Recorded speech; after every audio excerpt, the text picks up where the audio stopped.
Welcome aboard the podcast, A Woman's Spark, with myself, Janik. This podcast is to show the world how powerful women are and remind them of the spark that they carry. Sometimes we just need a little reminder of how to get it back. And this is the platform to help you with that. A place to help you heal, become the best version of yourself during what we call the roller coaster of life. The podcast, A Woman's Spark with Janik, was created to give women around the world a voice and a place to truly be themselves, to finally feel seen, as we don't always feel seen, and understood. To build a community of women and to inspire them to become stronger and brighter as they definitely were born to be. On today's episode, we're going to discuss traveling through perimenopause and all of their symptoms and effects. Menopause is a natural process with 3 stages. There's perimenopause, menopause, and postmenopause, marking the end of menstrual and reproductive capacity for women. But very little is known still to this day, however, a lot more than 20 years ago, about all of the effects of it on the woman's body and the woman's brain. It's a transitional period which can last for years. It is also marked by fluctuating hormone levels, leading to irregular periods, hot flashes, and other symptoms. Our guest today is here to talk about her journey with perimenopause and what she has dealt with in her symptoms and effects that are attached to it, along with a medical journey that has seen its fair shares of ups and downs. Do her symptoms resemble yours? What did she do when she felt at her lowest to rise up and regain and find her spark? She's here to tell us her story. Please welcome my friend, Sarah Bagnall. Thank you. Oh, hi. Hi. Thank you for coming on board. I really appreciate it. So I would like you to start by giving us a bit the where, what, when happened to you when it comes to perimenopause and what you've gone through in the last few years. Yeah, of course. So I would say I had my first child, just to kind of go back to where kind of the journey, I guess, started. I had my first child at 33, my second child at 37. And over the years after 37 onwards, I mean, we were talking about, having 2 young kids, having a lot of stress at home, a few medical ups and downs within our immediate family. So there was, and I myself was going through a lot of anxiety at that time. So after the birth of my first child, I left my job. I went back to school to try something else. So there was a lot of transition and a lot of anxiety in those years. So as I think I crept into my perimenopause era, it was sort of feeling like, oh, I'm feeling a little bit more anxious. And kind of just like slowly noticing things that were shifting. So I would say when things started to become a little bit more pronounced was when I started experiencing heart palpitations. So I think I must have been around the age of 42 or so.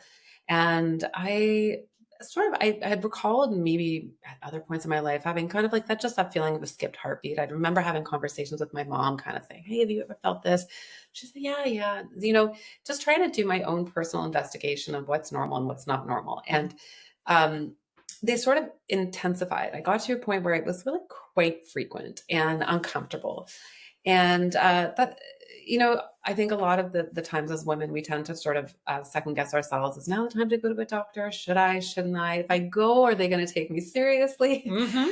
So there was a lot of that apprehension presenting, particularly because if I went in to speak with my doctor, who I have to say has been a very good, helpful doctor for me and my husband on various health issues. This is your GP, right? My GP. Okay. But when I started to go in with some symptoms that were fluctuating, mood swings, it was getting out of her depth. You had it was a him. Oh. No, but he, in all honesty, I don't know if it had been a female. I can't say that would have influenced their ability to treat me with this. No. But just as being a GP, it might have been out of his depth. Yeah. Because well, so 100%, and so when I did speak to him, I think his first inclination was, well, you've had anxiety before, so this just might be, you're Part of it. experiencing anxiety, heart palpitations, might be related to stress. But deep down, I was like, this does not feel like it's related to stress. But I did not feel there were any other markers at that point of my research, because it was really just, I wasn't researching at that point. I just knew I was 42. Started having conversations with my mom a bit more about when she had gone through perimenopause as well, which was kind of around that time. So my mother, just what's unique about my story and my journey is that my mother and my grandmother both had osteoporosis. So osteoporosis is sort of your degradation of bone density. Mm-hmm. And the way it's measured is bone density scans. And pretty much across the board, you cannot access bone density scans unless you're over the age of 50 or you've had some presenting condition that's a fracture that they want to investigate. It's definitely associated with menopause. Women have a higher risk of osteoporosis because bone density is associated with estrogen decline. Exactly. So once we hit menopause, we kind of fall off a sharp cliff and we stop having that estrogen. And that estrogen that we are making in our body and converting in our body is also kind of already in a steady decline anyways, and has been for a long time. It's also one of the reasons why if you get a hysterectomy, they don't take out the ovaries because they want you to continue having the hormones so that you don't have a decrease in your bone density. Exactly, 100%. So at that point, I guess I was starting to feel like, okay, I know that this is something that should be on my radar because of the history of osteoporosis with my mother. So I pushed my doctor. I said, would you consider giving me a bone density? It was 42. He goes, absolutely not. There's no way you're going to get a bone density scan at your age. We don't even look for it. Okay, fine. I think at that point I started saying, is it possible this could be maybe related to perimenopause? Absolutely not. Okay. So I kind of go back to the drawing board and I go back home. And at this point, I've managed to, I think at this point I was also having a higher degree of physical pain. So my joints were hurting, my neck was hurting. I started consulting. So at this point you're 42 and you have pain, what are the other symptoms? So I'll put it quite simply. I have regular periods and I don't have night sweats. Okay. So, but you have pain. What I do have is chronic body pain, and I have a history of chronic pain as well. So that's confusing, but it's up a notch, Mm-hmm. And so I've got chronic pain, I've got heart palpitations, and I've got mood swings. Okay. But because I am not hitting the very classic markers of irregular periods, skipped periods, hot flashes, yep. It's as though I am just not considered.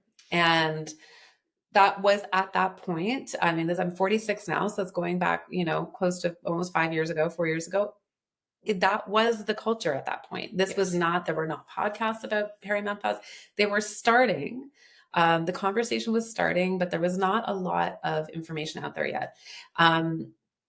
So I remember starting to talk with a group of female friends that I have, and a lot of them are either through menopause or were at the tail end of their perimenopause at that point, and they had been doing their own research. So one of the friends sort of said to me, I think chronic pain has something to do, the sort of joint and musculoskeletal pain has something to do with perimenopause. She had read a study about women in Japan reporting high rates of like extreme neck pain.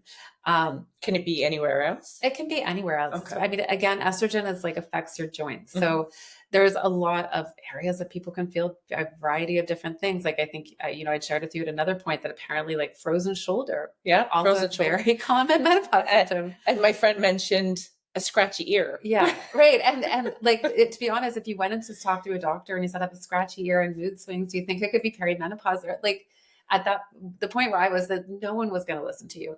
So basically what I was able to do at that point, so I had gone to see a chiropractor. She had sort of suggested, after a lot of attempts to try and correct the pain and it wasn't working, she had suggested maybe it was hormonal, which was sort of a bit of an aha moment, because I think what was happening is I was realizing that going through the traditional routes of going to see my doctor and expecting I would get the results I was looking for, the care or the suggestion of what I could do moving forward, um, I was just hitting a wall. So what I felt at that point was, I mean, with the osteoporosis, I knew I needed a bone density. Fortunately, was able to find a doctor who was able to refer one to me. I was in osteopenia, which is like pre-osteoporosis. And then based on the research that I was doing then, I realized that the best way forward for me was going to be accessing hormone replacement therapy, which was a combination of bioidentical estrogen, which you apply topically, and progesterone pills. What's the difference between the two, just so that people understand that what does the progesterone versus the estrogen have on your body as a perimenopausal woman? Yeah, so I mean, it's there's a lot. I mean, thank God it's moved a lot forward in terms of like what is accessible to women. But so the older ways of doing it was you would take a estrogen tablet, and it would be orally. You'd adjust it, um, and that probably some of our mothers took those when they were in menopause. So the estrogen essentially helps with supplementing you. It's almost like taking a top up of estrogen. So it collagen. It's good for your bone density. It's good for cognitive support. It protects you against decline of, I think it's like cardiovascular support, things like that. So it has a lot of benefits. Our estrogen has a lot of benefits for us. And then the progesterone is something that helps to regulate, from what I understand, more the mood. It's more the mood balancer, and also helps support sleep. And also, if I'm not mistaken, I think probably helps when I say sleep, also probably with the temperature control as well. They interplay together. I'm far from being an expert in this. So it's something that there's a huge amount of supportive material right But now. it can get quite confusing when you start to read one article and another and another. So and also I have to say that it is, when you're in the perimenopause journey, when you do start going through it yourself, you might go to one doctor who you trust immensely and they completely say 100% you're going through perimenopause. However, I don't think you're a candidate for hormone replacement therapy. They might say, okay, we are ready to do it for you, but we suggest that you go on birth control pill, which kind of does have benefits. And there's a lot of different types of birth control pills that, some are better than others for helping women with perimenopause symptoms. So I think what is challenging for women of our age when they start to go through this, we go through this at different ages. We don't always present the same symptoms.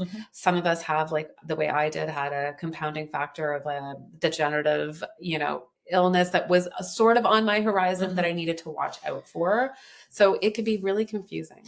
Every woman is different. Every body is different. Everybody's going to react differently to medication or to just a reduction of estrogen and so on and so forth. So I'd like to ask you, you were talking about your process where you went into the doctor's office and you were lucky that you had someone, but also was you knowledgeable enough? And how many doctors did you have to see before you felt seen and heard and that you got an answer for what you were going through?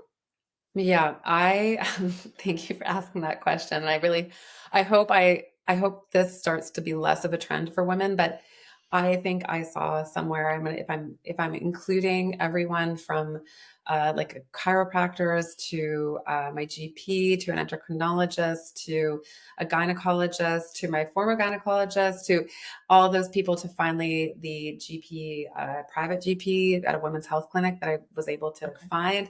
I mean, pretty much that the whole journey was like a year and a half of me trying and two steps forward, four steps back, two steps forward. So and probably getting it might be in your head. It's just get some antidepressants. Did you ever get that kind of response? Oh, here's another pill, or here's go back home and just rest for a little bit. Yeah, there wasn't. Yes and no. I mean, I think what was happening is that there was. It seemed to be there was a huge where I was met with a lot of, you don't need this now. Okay. You don't need this now. Maybe in the future we'll reassess, but right now you sort of just have to stick through it. But I think that's a tall ask for women who are suffering, who feel like they might want to advocate for a quicker approach to something. And in my personal life, I mean, we've known each other for a while. Like, I also am someone who typically, I barely even take Advil or Tylenol. So I wasn't someone who was necessarily advocating for a quick fix, but certainly I had done my own research, and I was coming armed with research to speak with medical doctors. And I was shocked that even with the research I was presenting them, which was current, which was coming out of the North American Menopause Society, was coming out of research that was done in the UK for the advantages of women starting hormone replacement therapy when having osteopenia diagnosis before they hit menopause. And it seemed to sort of be like, well, that's just they don't take that into account. But they do and they don't, but mostly they want to make up their own mind because they feel that maybe they can find a better solution for you, or they want to make sure that they want to find out about you beforehand, but really maybe there's a lack of listening to you knowing your body. I think there's a degree of that. I think there's, in terms of, I think a huge issue that was presenting around the time that I was trying to access care for myself, was that we were still on the tail end of, or really at what sort of was the beginning of debunking a study that had been done in 2002, which was done by the Women's Health Initiative, which was an international study testing the effects of hormone replacement therapy on women who were in menopause. And basically in 2002, which was the age of our mothers, they essentially said to all doctors, I mean, the findings of that study was estrogen, HRT is dangerous for women. It increases the risks of breast cancer substantially. Yeah. And it was a immediate stop to hormone replacement therapy for women of a certain age. And I think what happened is that mentality, I mean, here we are, fast forward to, 2022, 2023, that was still the mentality. Like, that had not shifted. And so it was starting to get debunked, but any GP, any gynecologist at this point even admits that when they go to medical school and they're doing their training, they get like an infinitesimal amount of training on menopause. Yeah. So it's like, I can't necessarily fault the doctors not knowing.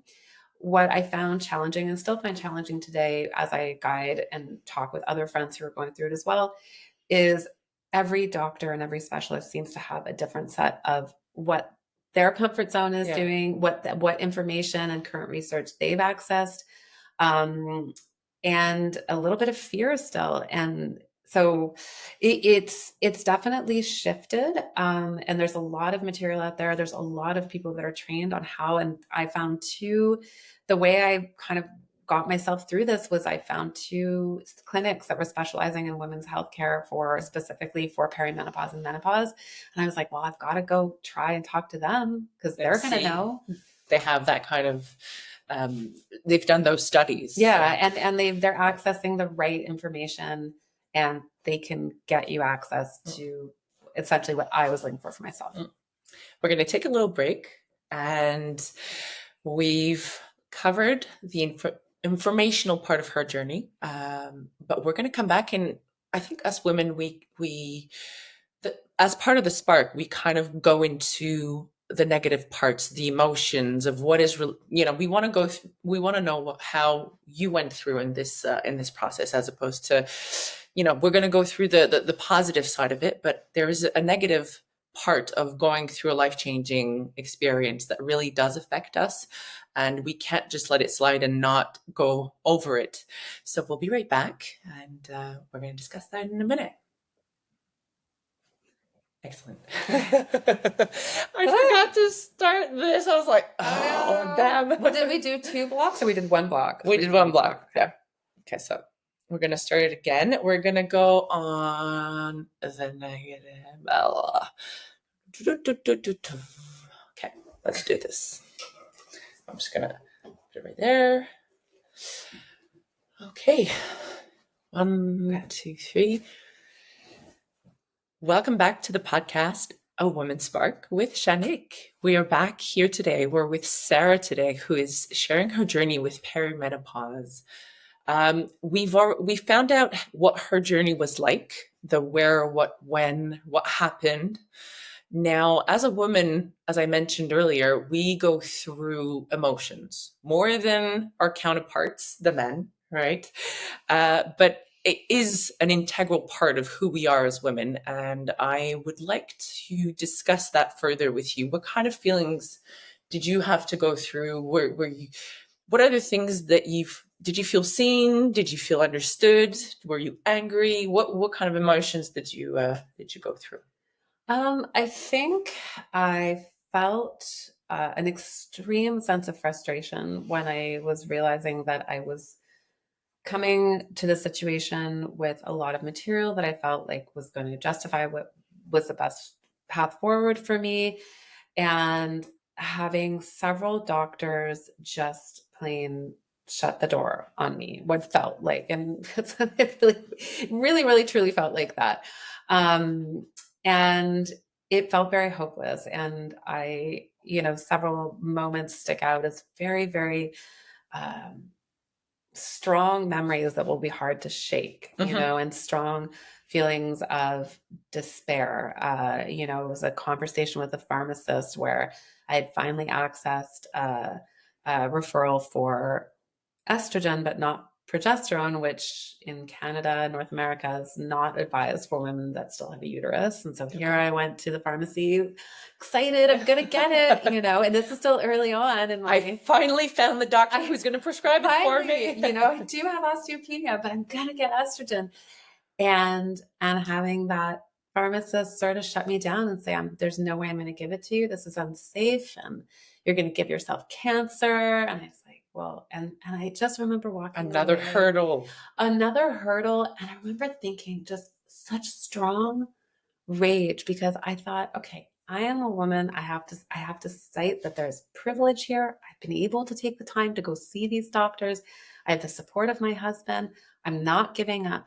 And here I end up at the pharmacy where they say I'm going to give myself cancer if I go through.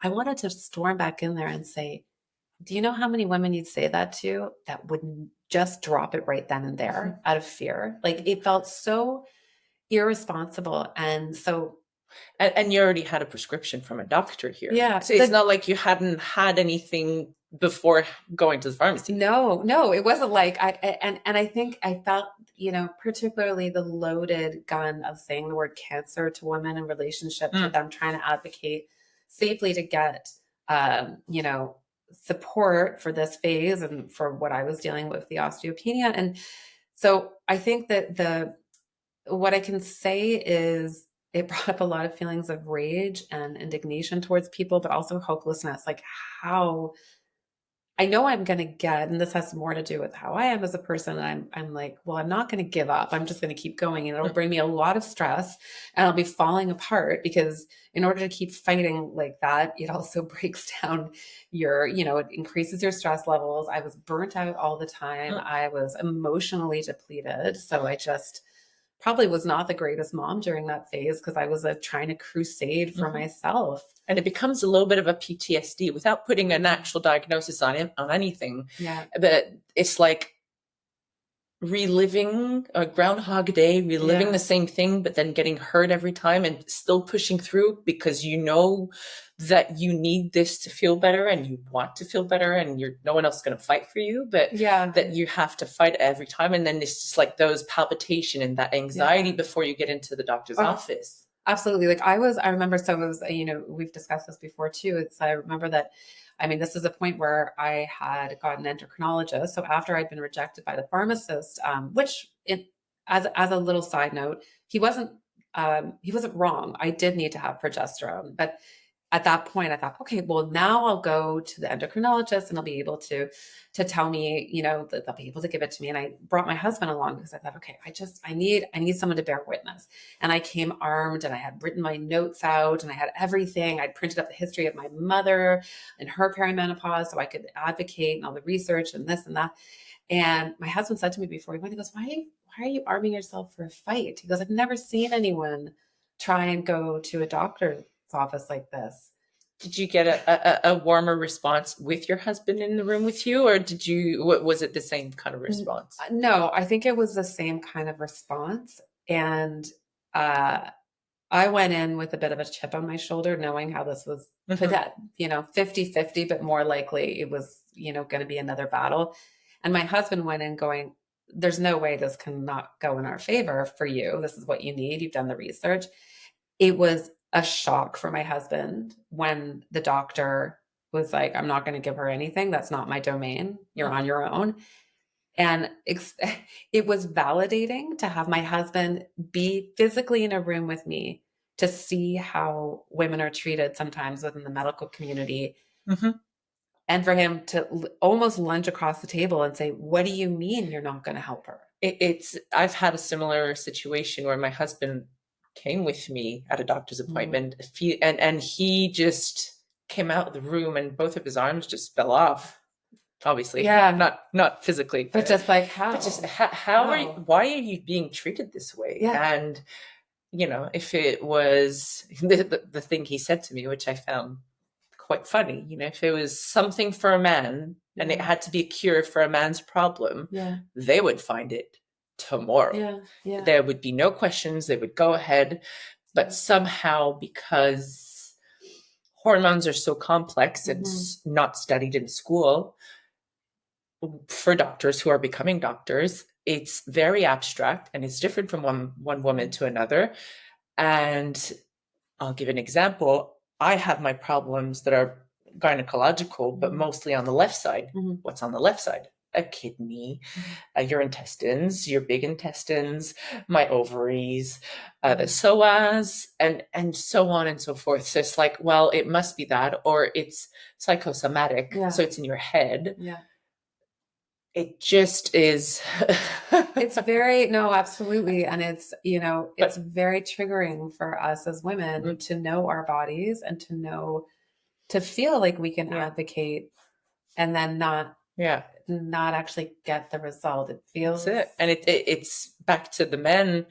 When we bring our husbands with us, mhm, our boyfriends, yeah, it's not something they're used to. It's a bit of yeah, a shock for them to see yeah. that kind of response for us when really they feel like we should be listened to, Oh, and because they've absolutely. heard us time and Yeah. time again, right? Yeah. And I mean, this is it. And it's sort of, and like what I would like to say is what was particularly challenging for me was the amount of fear that was put into me with what I was trying to advocate for, that it was always met with, um, this is extremely dangerous, what you're trying to do. We really advocate that women should not be trying to access Mm. HRT if it's not necessary. The risks are very high. You're increasing your risk of breast cancer. You're increasing, there were so many key words that were utilized as a weapon of fear for Oh yeah. me that I felt, again, sort of like going back to what that pharmacist said.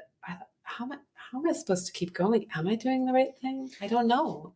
And then comes in the mental illness or the Yeah, mental destruction, because at the end of the day you're being told it's in your head or it's dangerous, so yeah, you doubt yourself, you're not sure, when really you're just listening to your body and your body's yeah, giving you all the signals, but then the science or the people around or the fears instilled in you, and yeah, yeah. that's a completely different topic, but then comes mental illness, Yeah, right? absolutely. And you really start to, and then you start to really not have a good sense of grounding within yourself, and you really do start to second guess. So I think, like what I was saying before, so the hopelessness sort of put a path forward to, I guess, more resolve that I don't think I've exhausted my options. I would have to take breaks. That being Mm-hmm. said, this whole journey took about a solid year and a half. So I would have to dial it up Mm-hmm. and bring in all my courage and throw all the artillery at it. And then I'd be completely depleted. And Mm. then I'd have to take a cool down. And both of those spots were pretty scary and uncomfortable because I felt like if I wasn't making headway, trying to get the results I was looking for, then I was being lazy and I was letting, too much time pass me by. My mother went through menopause at Yeah, 42. Oh dear God, am I going to miss that window? it's a big wheel of Yeah, constant, like, blaming yourself, then yeah, feeling bad, then blaming yourself, then yeah, feeling bad, and then yeah. trying to find a solution, but then like you said earlier, 4 steps forward and like Like 6, 10 steps 10 back. steps back. You're just like, and then also you sort of feel like much of the symptoms with perimenopause, they fluctuate. So a lot of the time it was like, well, yeah, I had really bad heart palpitations for about a week and a half, but then now I don't have them at all. And Are they going to come back? I don't know. You know what? The moment you go into the doctor's office, You don't have it. You don't have it. No, exactly. And, so it really, and like one thing that's interesting, I have a friend, I must have read about how to do this somewhere, or someone had suggested it to me, but I started writing down, because it was overwhelming and I was getting anxiety from everything. And I started writing down notes of just what I was trying to do or where I was at this point in time, So it was writing down like, you're advocating for yourself, you're doing a good job, keep it up. You've gotten a bone density exam for yourself at the age of 42. That's virtually impossible. Way to go. You have osteopenia. You're only gonna, you're gonna start working out more. Great. You've done the research that there is some women's health clinics in Montreal. You're going to set up an appointment with them. So I started to like market where I was in the moment, so that a year later, when I pick up that piece of paper, which I did, and it was like slid into a book I was reading, and I was like, oh my God, like I've already come past where I was at that point. So I think it's important for women also for us to give ourselves a little bit of credit of how hard we're working when we're going through medical stuff or perimenopause journey, and like we're inching our way through. We're going to get to a next step. Yeah. And it still might be tough. And then there's going to be another rough step after that. But like we're progressing. Yep. Not in decline. No. That's what it feels like. But when you're in it, it feels very overwhelming. But I like that you took notes and that a year later you saw your accomplishments. Yeah. Exactly. And today, when you found that note, we're able to have a mini celebration with yourself and be like, okay, I've done something and I'm here today. And it's all thanks to you because you fought for yourself. Exactly. It's like your little congratulatory like vision board or whatever for yourself. Absolutely. And like, no, it's important. Yeah. We're going to take a break. We've talked about the situation, the negative, but when you have a life experience, it always comes with something positive or something that we've learned from.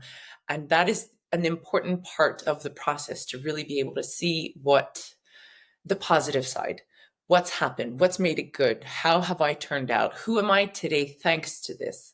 So we're going to take a little break, but we will definitely come back and talk about the positive side of the life experience. See you soon.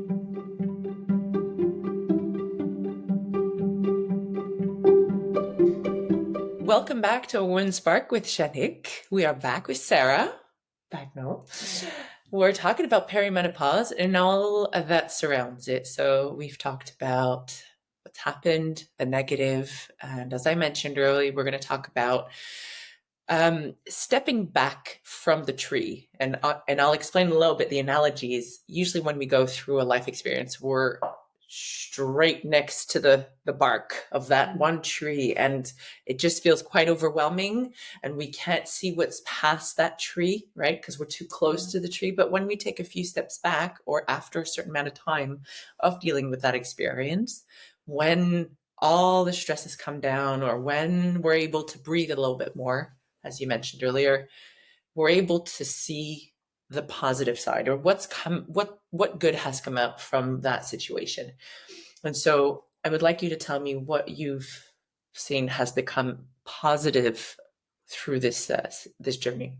Right. I mean, I would say, anyone going through perimenopause, I think people start to feel that cannot feel very positive, because it feels like you're essentially endless and like reliving your hormones as though you were a teenager again. And like, that's so in the past. And then all of a sudden here you are like screaming at the top of your lungs after, someone left out a, spoon on the table or something. So you're sort of, it's very humbling because you're like, okay, I know where these things are coming from. Mm-hmm. So I would say the positive aspect of the experience is that you have the wisdom of the life you've lived, that you have some support under you. You have the sagesse, like the knowledge of who you've become. You haven't lost that completely.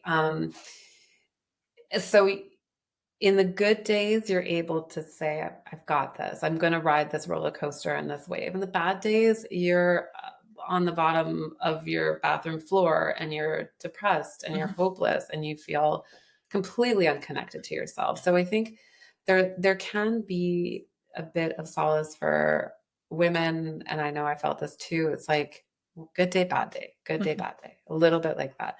And I would say also that there is a feeling that I have that the positive that I want to bring to this experience to myself now where I'm at is, like I had mentioned before, this isn't decline. Like I think there's a feeling of fear and a feeling of this is kind of not bringing us to our next step. We're losing collagen.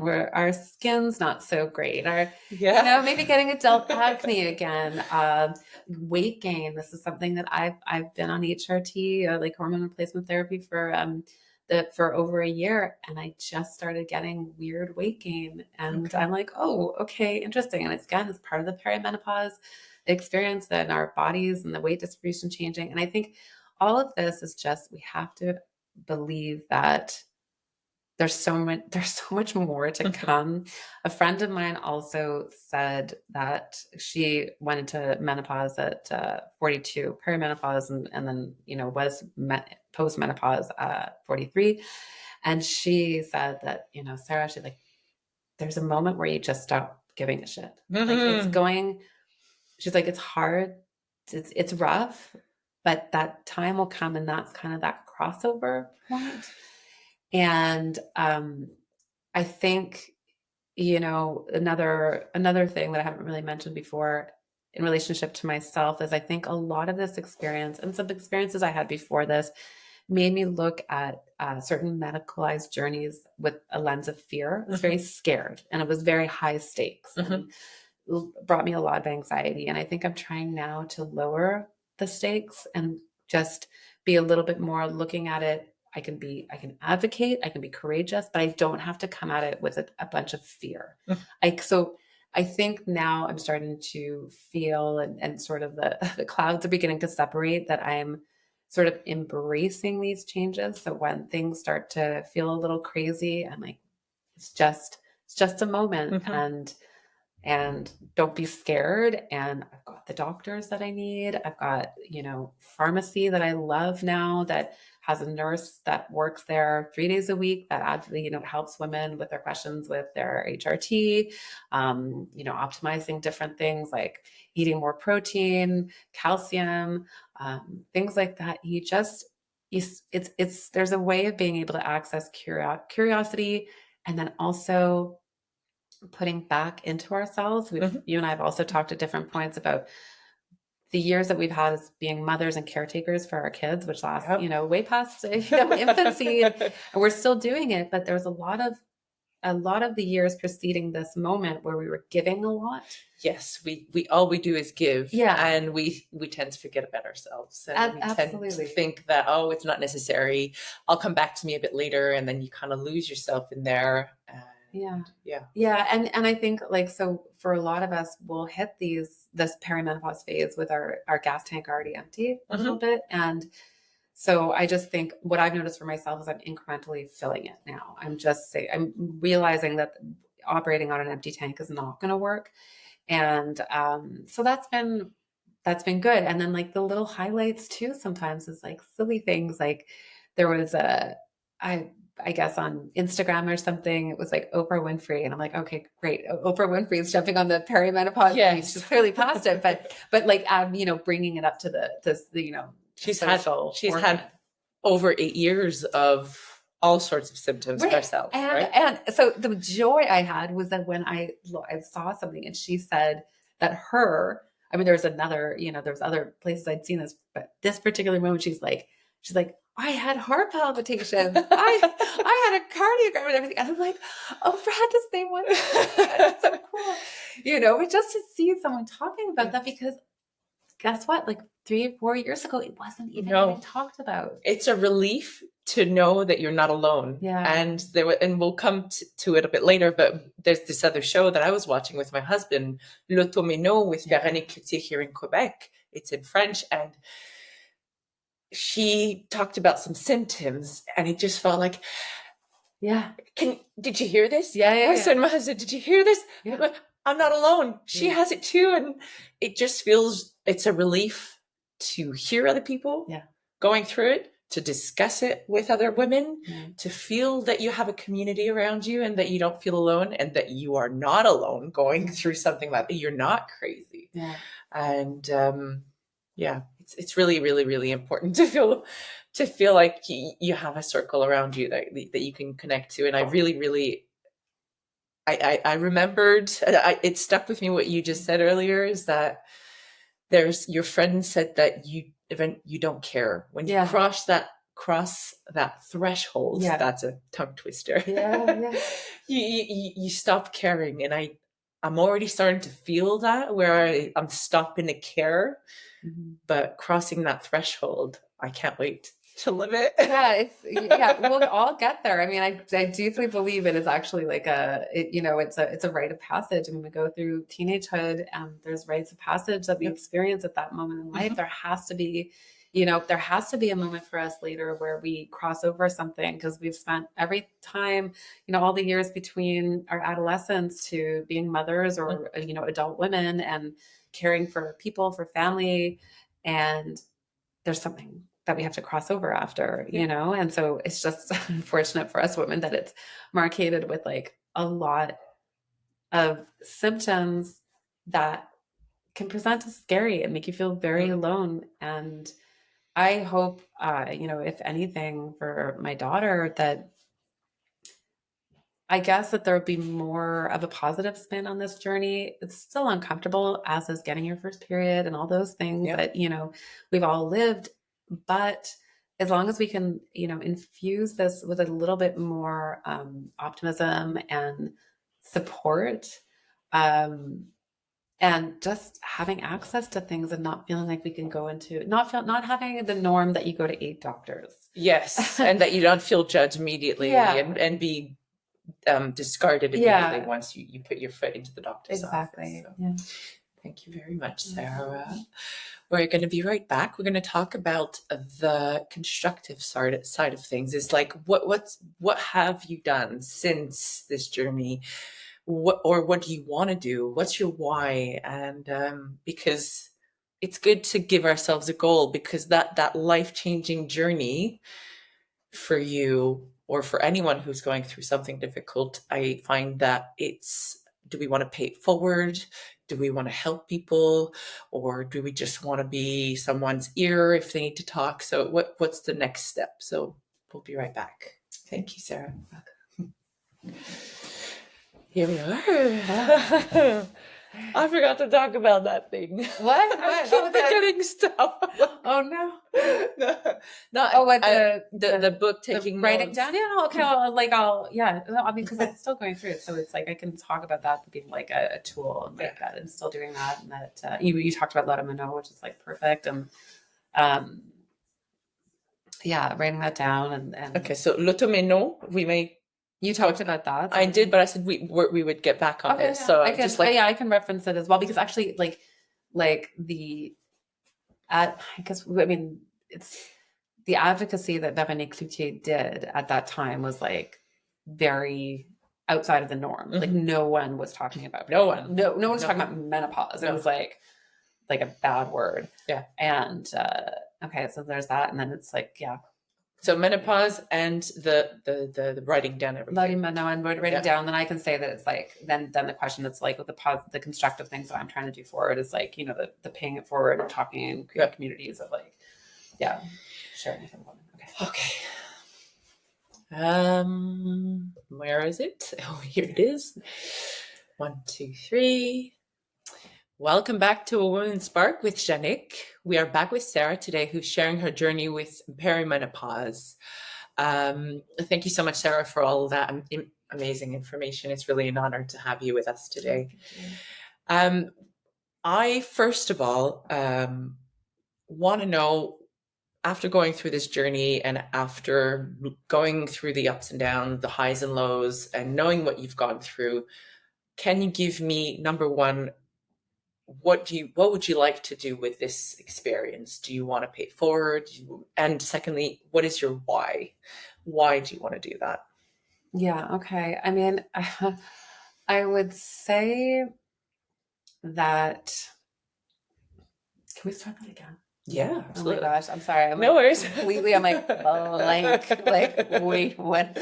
I can, no problem. Okay. You can recap on the positive. Okay. It's Okay. going to Go for it. be, Yeah. forget the recap on positive. I'm Okay. just going Okay. to go Okay. straight into Constructive. your Like, what are, yeah. constructive. Yeah. Okay. Okay. 1, 2, 3.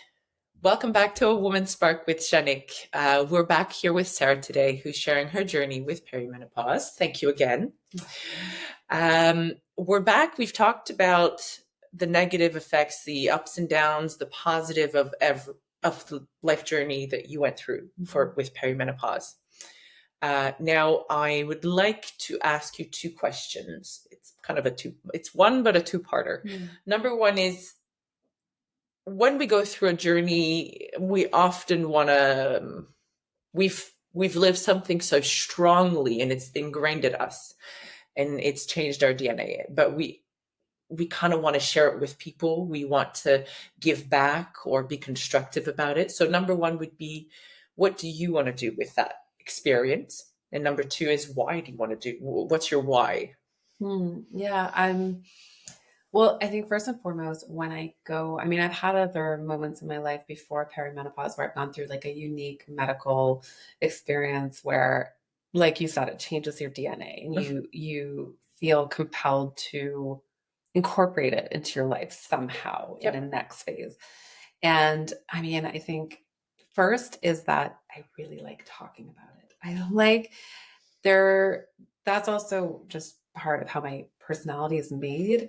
I like connecting people. I don't like to hold on to information and keep it guarded. It's like I want to go scream the word perimenopause from the rooftops and just talk with as many people as possible. Like, I went to the dentist a little over a year ago, and my dental hygienist was kind of like, "Oh, so you say that you're taking a new medication. I see that you're on estrogen. Like, how did you get that?" Like, and so we're just having this little back channel conversations. Those are like, I will go up to someone on a bus and just start talking to them about it. So I will continue to do that. I will continue to, if someone's having a hard time and not really sure how to access the right person, I'll share the contact info of the women's health clinic that I found, or, so Making their journey a little bit easier. making their journey easier, and also just saying, don't waste your time. You're confused. Just let me give you a little bit of a roadmap. Let's reduce the road to your end game. Absolutely. And I think that that's sort of, I really do strongly feel about the importance of providing, providing resources and comfort and conversation and community to women going through this, particularly because the rest of the medical community hasn't fully caught up yet. It's catching up. Like, It's catching up. It's really catching up. Like, I am delighted to see where the cultural conversation is right now around menopause. Very much in the same way, the wellness thing of yoga and, eating well and this and that. And that kind of became its own thing, maybe, a little over a decade ago. I feel like now menopause is now hitting its stride, and that's great. I just wanted to keep going. It has to keep going. And you know what? If I can add to that, I have a 23-year-old sister who is an occupational therapist, who is in university and wants to become a doctor. And what I'm hearing is that the school are teaching them to listen to the patients a lot more than they used to. Yeah. So it's like, sit down and listen to your patient. Absolutely. Hear what they have to say and go with what they are telling you, because they know your body much more than you'll ever know their body. Absolutely. So absolutely. that is positive in terms of how things are changing. So positive. And I think the fact is that there's, we talked about the Véronique Cloutier, the Lato Menot example of that documentary series in Quebec. And that was groundbreaking. Absolutely. Like, Véronique Cloutier used her celebrity status to elevate it. And she advocated to get not only have it start getting talked about and going into the family, and also Mhm. talking with her husband and her kids about how they were experiencing Yeah. it alongside their mother. And also, she advocated to get bioidentical hormones accessible to women in Quebec. It wasn't even covered by RAMQ No, before, by that's our it. provincial healthcare plan.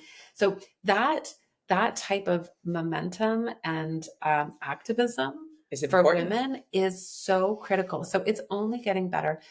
I mean, personally, I would say that the way I'm trying to incorporate this experience into, where I'm going next in my life is I, my mother was an artist, my grandmother was an artist. I went to art school after I finished school. Um, it's something that wasn't part of my life, but then it's always just sort of itching at the back door. So when we're talking about kind of coming back to ourselves and this like continuation of our lives, this story is, now I'm just like, okay, well, maybe now is when I want to start making art again. And it's just these, small little reminders of what you want to do, how you want to involve yourself in the community, what you want to create for yourself. And be less into a stress and anxious and uncomfortable situation. Yes. To really, it forces you to really come back to basics. Yes. And think of who you want to be and what you want to do. Yeah. With just calm and love and peace of mind that is surrounded by that, at least, because Absolutely. you've gone through the hurdles and the anxiety and all that, and it feels like we just don't want to go back there. We just want to have the basics. Yeah, and it's also, we want to continue to have growth, and we want to continue to have, to keep cultivating something inside of us. It's not dying, No, we're not dead. We're not dead only yet. Halfway there. I mean, if we're lucky, though. But yeah, and it's really just to keep a little bit of spark and positivity and openness and brightness, because it's the only thing. And again, like that sort of writing exercise that I talked about, just sort of celebrating the steps and progress we've made and where you've gotten yourself to further from yesterday or the day before, because you are moving forward and you're gaining. And it's really just to not give up on oneself. So I think that's really just, there are good days and bad days, much as there was with early motherhood. It's the same dynamic, but it is sort of a rejoining and a getting back to yourself after a long, long winter. Yes.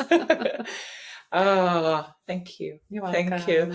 And if I can just piggyback on what you just said about writing down your daily life, to give a tip to the listeners right now, if you are going through a tough time and are not being heard or not being seen at the doctor's office, the best recommendation, I think Sarah and I were discussing it earlier, we can give you is write down everything. Yes. Do it for 2-3 months straight. What are you eating? I'm sorry, are you going regularly to the bathroom? What does it look like? I'm sorry for that kind of information, but do you have any pains? Where is it located?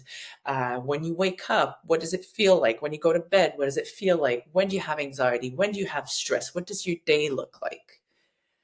It's a lot, but it's 3 months that will cut you years of research with several doctors.